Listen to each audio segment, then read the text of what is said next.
Sup fam, Vince here and welcome back to my channel. Now we have another episode for XO Swatches, and in today's video we're gonna try out the Frida Cosmetics Lip and Cheek Stain, so if you guys are interested, let's glow.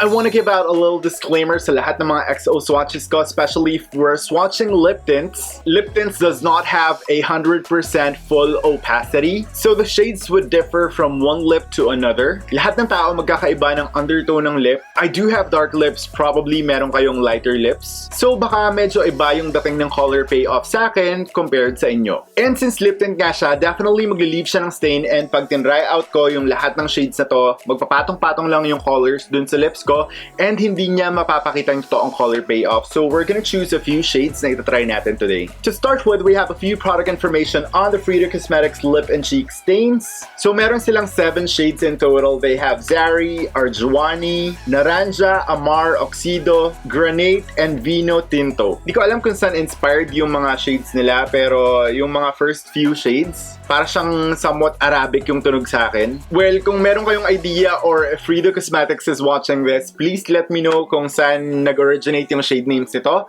Please comment down below. Anyways, according to the information card, our lip and cheek stains are buildable. A simple dab goes a long way. You can add a little more and change it up, depending on the time of day, night, or your mood. And it's a great shade to use every day. It's infused with vitamin E and hyaluronic acid. Right here, makikita nyo meron siyang list of ingredients, which is good. This is good for 24 months from the open date. This one is paraben-free, and it's also cruelty-free. Each one contains 6 ml worth of products, and this is available through their Shopee account. I'm looking at their Shopee account right now. The Frida Cosmetics Lip and Cheek Stains retails for 149 pesos each. So now let's open this up. I like this kasi meron siyang hyaluronic acid. That would definitely help on hydrating your lips. So if you use this product long term, definitely magbe-benefit yung lips mo from that. Talking about the packaging, it looks very nice. Pag binili nyo lahat ng shades na to, meron siyang kasamang plastic pouch, nakalagay Frida Cosmetics, and it comes with an information card. I'm not really sure if pag binili nyo siya individually, kasama pa rin yung information card, kasi importante sa akin na merong list of ingredients, lahat ng products na ginagamit ko, para makaka-avoid ako ng mga allergic reactions kung meron man akong ingredient na hindi ako hiyang. So they sent me the entire collection, so it comes with the information card. I just hope na pag binili mo siya individually, meron din silang parang small card for this na nakasulat pa rin yung list of ingredients. Kasi, di ba, we want it to be realistic, hindi naman lahat tayo or lahat ng tao bibilin yung entire collection. So, importante na meron talagang list of ingredients. Looking at the component of the product, it's on a standard Liptint container. Transparent siya, nakalagay lang Frida Cosmetics, and at the bottom, you will see the shade name. Gusto ko yung mga lip tints na transparent yung container kasi makikita mo agad yung shade na binibili mo, and pag nakalagay siya sa makeup station mo, hindi mo na siya kailangan isa-isahin pa para tingnan kung anong shade yun. So yeah, I think it's very simple, it's classic, I like it, pero yung pinaka-problema lang talaga sa akin dito sa lip tints na to, sa component na to specifically, na-experience nyo na ba yung parang bumili kayo ng lip tint tapos pagbukas nyo is para siyang nag-pop or parang pressurized yung loob ng lip tint, causing the lip tint to parang drool off? So, ganun yung nangyayari sa Frida Cosmetics Lip and Cheek Stains na natanggap ko. Nung ginawa ko yung product shot for Frida Cosmetics Lip and Cheek Stains, talagang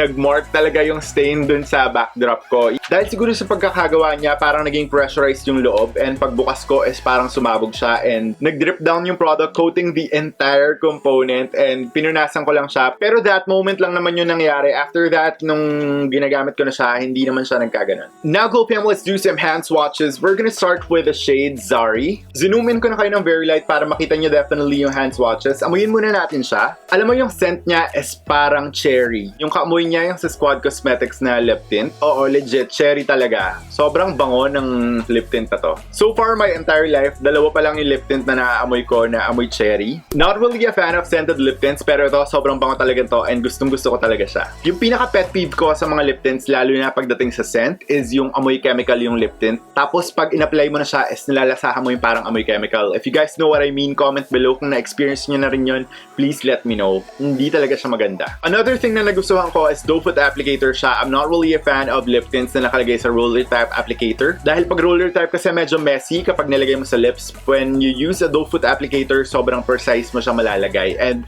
controlled lang yung product na magagamit mo or ilalagay mo sa lips mo. Now, Glow fam, let's do some hand swatches para makita nyo yung totoong color payoff ng Frida Cosmetics Lip and Cheek Stains. This is how the shade Zari looks like.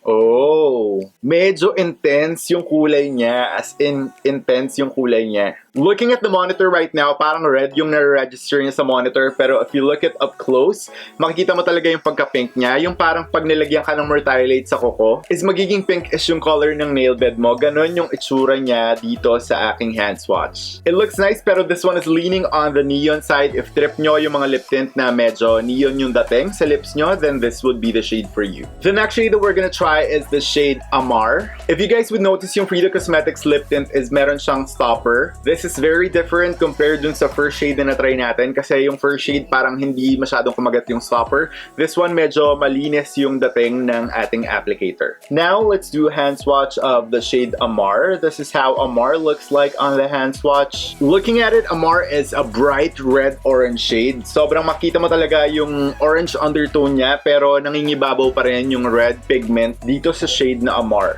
Perfect talaga to pang gradient lip lalo na. Sobrang ganda ng shade na to. Ito yung mga shade na I like wearing during summertime kasi parang naglalaban na cool tone tapos warm tone. Though this shade is still on the brighter side of things, medyo popping talaga yung color niya and sobrang ganda nito pang gradient lip as in. The next shade that we're gonna try is the Frida Cosmetics Lip and Cheek Stain in the shade Vino Tinto. This is how the shade Vino Tinto looks like. This one is a straight up plum-ish shade. Kaya siguro to pinangalang Vino Tinto kasi mukha siyang kulay ng red wine na medyo plum-ish yung dating. Definitely a lot of deep red pigments going on dito sa shade na to pero makikita mo pa rin yung pagka-plum shade niya. If you guys are going for a vampy look tapos you wanted to get that super nice pa-sweet na gradient lip pero a bit deep, then this would be the shade for you. Alam mo yung na-imagine ko sa shade na to, kung meron kayong Crayola nung mga bata pa kayo, ito yung shade na red violet. Ito yun. The next shade that we're gonna try is the shade Oxido or Oxido. This is how the shade Oxido or Oxido looks like on the hand swatch. Oxido looks like a deep orange shade or ito yung tinatawag kong mga betadine-like shade. Alam mo, sobrang nauso talaga tong shade na to, especially nung 2020, nung sobrang nag-pop talaga yung aesthetic vibes, yung parang orange-themed na tone. Sobrang daming tao talaga na gumagamit ng ganitong type na lip tint, especially if peg nyo yung parang golden hour selfie vibe. Yung sun-kissed, yung super warm, ito yung shade na yun. Now we are down to the last three shades. Next shade that we're gonna try is the shade Arjuwani. This is how the shade Arjuwani looks like on the hand swatch. This one looks like a lighter version of Vino Tinto, which is this one. Red violet din siya, pero this one is leaning on the brighter side of things. Kung mahilig kayo sa mga plum-ish na shade and if masyadong deep sa inyo yung Vino Tinto, then you can go for the shade Arjuwani. On Vino Tinto, I see a lot of deep red tsaka mga violet. On Arjuwani, I see a touch of pink. So if you guys like pink and if that's the vibe that you want to rock, then you can go for Arjuwani. Second to the last shade that we're gonna try is the shade Granite or Granate. Oh, ito ang perfect nung stopper. Oh, nalinis niya talaga yung applicator. This is how the shade Granite looks like.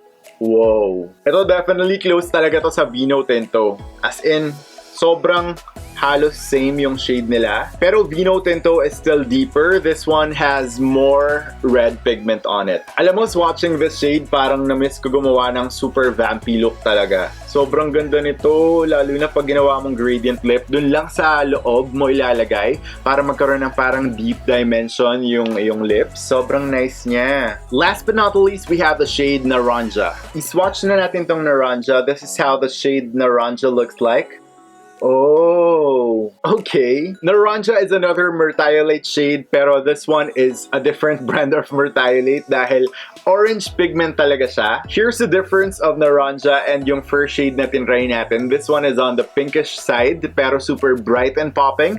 Naranja is on the orange side naman, also bright and popping. Now, Glow fam, we're gonna try to remove the Frida Cosmetics Lip and Cheek Stains. Tingnan natin kung magle-leave talaga siya ng stain. I'm just using regular baby wipes. Tingnan natin kung matatanggal talaga siya. And there you go. yes, medyo effed up na talaga yung aking kamay dahil definitely nag-leave siya ng stain. And hindi lang siya basta stain, this is super intense na stain. So if we're gonna talk about the longevity of the product on your lips, I think this would last you a lot of hours. Kasi kahit na humulas na yung mukha nyo, or kahit na kumain na kayo basta nag-touch yung stain sa lips nyo, tingnan nyo naman yung may iwan na stain. Sobrang intense talaga. And if you wanna look like someone na may suot-suot na lip tint all day, then go for this lip tint. I swear, hindi siya nagbibiro. Sobrang intense talaga. So now, hindi ko na alam kung paano ko siya tatanggalin kasi marami pa akong i-film na mga videos for XO swatches and messed up na agad yung kamay ko. So, paano, girl? Paano na? Try natin, nilagyan ko ng makeup remover kung matatanggal siya.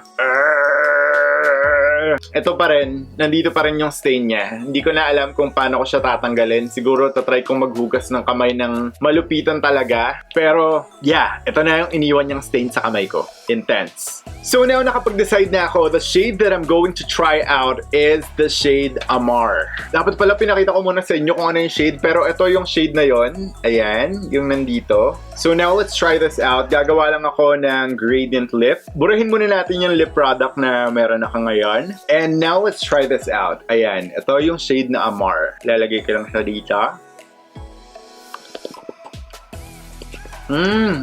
Sobrang sarap niya. Parang kumakain ng candy. Oh, diba? Ang ganda niya pang gradient lip. One caution lang that I wanted to give you guys. The formula is parang in the middle of gel and liquid. So if yung consistency ng lip tint mo is ganito, you don't need to put a lot kasi a little goes a long way, lalo pag ganito ka-intense yung stain niya. Ang mangyayari kasi kapag dinamihan nyo yung lagay sa lips nyo is papasok or magra-run down yung liquid formula niya. And what will happen is magkakaroon din ng parang red stain yung ipin nyo. And we do not want that to happen. I'm not sure if you guys can see pero merong reddish color yung ipin ko ngayon. Meron siyang reddish color. Nakikita ko in person. So, a bit liquidy lang yung consistency nito kaya nag-run down yung color. So, konting-konti lang yung ilalagay nyo and on the outer part of the lip nyo lang ilagay. So now, those are all the shades of the Frida Cosmetics Lip and Cheek Stains. Again, these ones are available through their official Shopee account, Frida Cosmetics. Don't you worry guys kasi ilalagay ko lahat ng link na kailangan nyo on the description box down below para one click nyo na lang. Kung interested kayo, pwede nyo na silang bilhin. Out of all the 7 shades, ano yung pinaka nagustuhan nyo sa lahat? Please do let me know your thoughts. Sound off below. That's it for today's video guys. Thanks for watching. I'll see you on the next one.